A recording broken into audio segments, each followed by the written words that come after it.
Welcome everyone to the Flip Side Crypto Digest, July 29th edition. Joining me as always, Tor. Hello, Tor.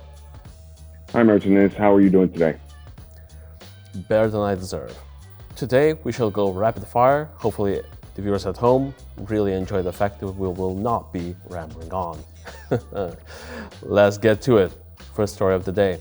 2.5 billion in BTC have been moved off of exchanges. Tor, could you elaborate on that? So this is it's a bullish indicator and a bullish signal, but it's not the end all be all. Basically, what's happened here is there's a significant amount of Bitcoin, approximately 61,000 that have moved off exchanges. Why this is a big deal is because there's going to be less of that particular cryptocurrency in the supply available to purchase. So we know basic economics that the contraction or the smaller an asset is available, the higher its price is going to increase. It's that simple. But as I said, it's one indication, but it is a good sign and a good signal for hodlers and bears alike to think that we could still be in this cycle of higher Bitcoin prices, at least in the short term. So essentially, does this mean that the institutions bought the dip? I definitely think so. And I think if you look at some of the on-chain analytics and metrics, for sure they did, because they show wallets with massive amounts of Bitcoin already in it, that they did pile in and bought more at these deep discounts that we've seen since May. So what might have been the catalyst for this? So it might have been, Amazon, right? The whole acceptance rumor, integration with Twitter, right? And then Cathie Wood's ARK. Indeed, and I think the $30,000 price point per Bitcoin could have had a lot to do with it as well. And but all of those things that you mentioned definitely seem to ladder on and reach this tipping point that pushed it over to make these buy recommendations, and now moving these asset class, these segments of the asset class off their exchange into cold storage wallets. Tor, what's your flip side to this news? Well, I think that, again, we just want to be cautiously optimistic. There are major resistance points in the analytical charts that Bitcoin has to get over. 42,000 is one, 50,000 is one, 58,000 is another. If you look at the Fibonacci lines on those particular charts, there's been strong resistance in the past. Bitcoin has to get over each one before you can predict all-time highs again. And we may run out of time. That's the other thing. We may run out of time this year because there is some expectation that there could be some black swan events in the external economy. And we know that as the stock market goes down, that could have a negative impact on Bitcoin.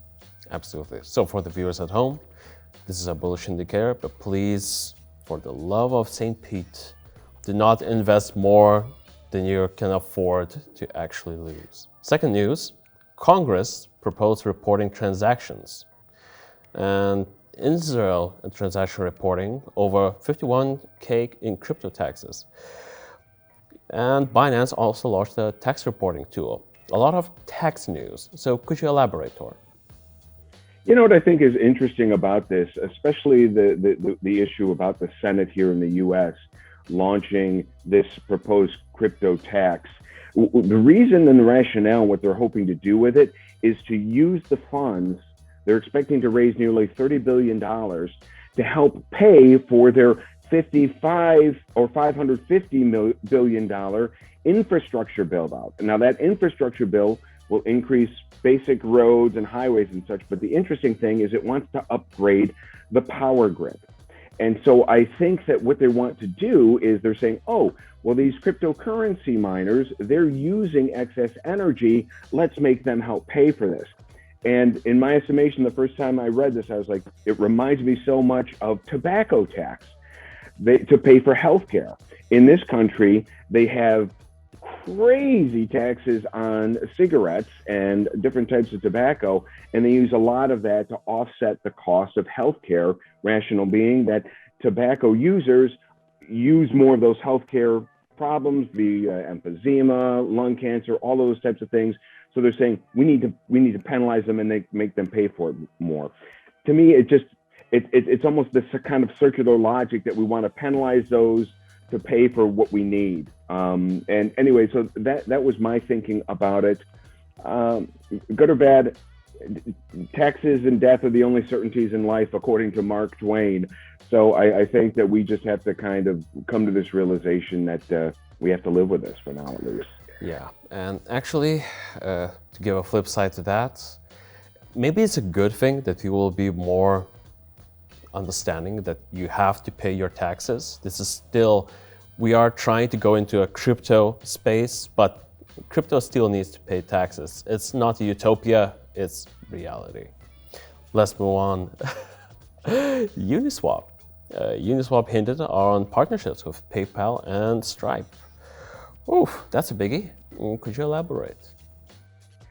You know, this is of the stories we're talking about today. This is the one that puzzles me the most. They posted it on a video that this was happening, and then they decided to take the video down and remove it. And they talked about this fact that they had some sort of agreement and discussion with PayPal, with E-Trade, as well as Stripe. And then Hayden Adams, within a few hours, they pulled the video down. And this could just be, in my estimation, an instance of they got too far in front of themselves before the news. And they may very well be having backdoor channel discussions with these three players. But these three companies are all publicly traded in the US. And they might have called and said, buddy, you got to dial it back here. These are just preliminary discussions. Even though they're exciting for you on that side of the agenda, as a privately held organization and entity, we're publicly traded. You can't get out there and start banging this drum too loudly right now, because we have shareholders, we have SEC regulators that are looking at us, and selective disclosure rules are very important. And basically, selective disclosure, very quickly, is disclosing information to a broad audience of shareholders so that they all have the information at the same time. This onesie-twosie and parsing out information doesn't help the situation. So I think that that's one of the reasons why it got pulled down. But it is exciting news if it's true. Indeed. And just to add a flip side to that, Uniswap was one of those projects where, yeah, I can really see the potential. It's one of those projects where they haven't under-delivered, right? They're quite hyped, but they have actually delivered a working product. It's good for the DeFi space that they're excelling. However, I'll add a nastier flip side this time. Guys, it's good to sell dreams. It's good to paint a vision, but don't overhype the news before it's the right time. Why? Because the market is so new. All the world's eyeballs are on us. We have to show that as a market, as a people, that we are actually able to play the big boy game. Next topic. A fellow YouTube resident, Bitboy, was actually banned for a brief period of time from YouTube. What's your take on this? You know, this is one of those things that I think anybody who's looking to build a platform needs to be mindful of. First off, I watch Ben Armstrong on a regular basis. He's the AKA Bitboy Crypto. He has a following of 1.4 million individuals on Twitter, and across all of the interwebs, he's got a following of nearly 5 million individuals. He's definitely a key influencer within the space. However, I think that there's this great book by a friend of mine that he wrote a few years ago called Platform, and it's not a show, but it's worth reading right here. And what he says in that book is that for anybody who has something to say, you have to have three things. You have to have a home base, which is an online asset that you control. You have to have embassies, and that's in somebody else's territory, but then that would be reminiscent of Twitter, YouTube, Facebook, Instagram, having a presence there. But the thing is about an embassy, it's on somebody else's territory. They can shut it down if they believe that if you break the rules, whether you do or don't. And then he's got another stage called outposts. And that's where you listen to people that are talking about you so that you can understand and build your intel. That would be something like Reddit. That might be something like setting up Google alerts so you can understand how people are consuming your content. So you have a home base, you have an embassy, and then you have outposts. In this particular instance, I think that Bitboy Crypto may have skipped that home base piece. He's got a website, but that's not where his broadcasts take place. But I do know that a significant amount of revenue is generated from YouTube. So anybody out there who's looking to become an influencer, be aware that you should follow a model like that. Don't put all your eggs in one basket, to milk a tired cliche. Now, the flip side to that is, look, Dailycoin will never stand for cancel culture. Essentially, whether you agree with Ben Armstrong or not, whether you agree with his opinions, the coins that he is promoting or talking about, he is a voice. And people choose to subscribe to him. They choose to watch him. And it is in our philosophy that, look, we will try to educate you with the best of our ability. However, it is your decision whether or not you want to make that next step. So essentially, although, for example, me and Ben might not have the same opinions about every single coin, but let's agree on something. It's important that none of the voices, no matter how mainstream or niche they are censored. And I think if we start censoring people who seem too shilly, who seem too advertorial, who might seem too hyped up, well, then we are on a slippery slope, aren't we? It would be reminiscent of what's happening with current pop culture. Indeed. I think you're absolutely right. The idea of stifling and silencing individuals can be problematic. One quick point about this, and specific to YouTube, if you look at like the comment sections now that are happening more and more within crypto spaces, there's less dialogue happening there and more scams. If YouTube is going to tackle this issue and really go after where a lot of the problems are, don't go after the voices, go after the scammers. And you can clearly see them in the comment sections, and people aren't even commenting there anymore. There's not dialogue happening there anymore because they're afraid, and it's just so scam filled. There's not real dialogue and discussion taking place. Let's end the fraud and promote dialogue. Absolutely.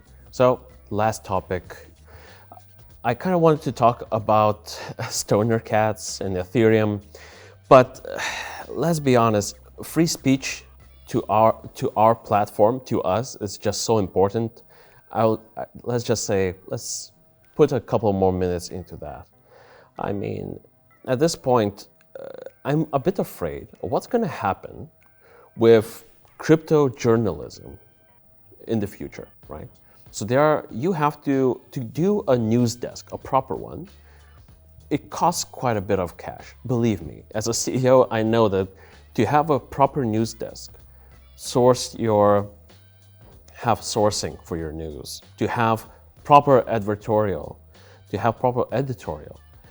it costs a metric, pardon my French, bleep ton of money. And it requires constant management. Now, there are many ways to make revenue as a news site without selling your soul to the devil, which is advertisers, etc. But in a way, you have to make certain revenue and make producing great news at quality which we try to produce possible. And it's a very fine line. So if YouTube, Twitter, all of these platforms become judge, jury, and executioner of news outlets and these influencers, I'm just afraid, what's the end game? Only approved outlets are let through? What's your opinion on this? Yeah, I think you nailed it. I think your sentiment and your philosophy is spot on. My real issue about these larger tech platforms that have these portals and these exposure to large audience, they call them aggregators now, that have these large aggregated audiences, is in large part, to your point, to keep their costs down, they've developed artificial intelligent algorithms that are scrubbing and looking and searching content for keywords. it's not even a human anymore that's making a judgment call on something. If it has this word in it, it gets rid of it. So case in point, if you rely specifically on that type of keyword searching and Boolean searches to determine whether or not a story is negative or positive, you could talk about a way that a drug might be very beneficial for, let's say, cancer. And then it's searching through and it says, ooh, cancer's bad. I'm going to just remove this particular piece of content. That happens because the artificial intelligence is actually kind of dumb on aggregate. So we're not there to where we've got thinking machines that are able to make the judgment calls and nuance. That's the problem with AI. It is not a nuanced type of resource. It's more of kind of a bash and club type of approach. And so I think we just really, like you said, should proceed cautiously, and we should err on the side of freedom of speech as opposed to squelching and shutting it down. Absolutely. And if you receive money, always disclose where you receive it, what is sponsored and what is not. Anyway, this was The Flip Side of Crypto. Everyone, please make sure to like, share, and subscribe, and feel free to comment down below. Do you agree with the treatment that Bitboy received? Are you a follower of his? Comment down below. See you in the next episode. Thank you, Dor. Take care.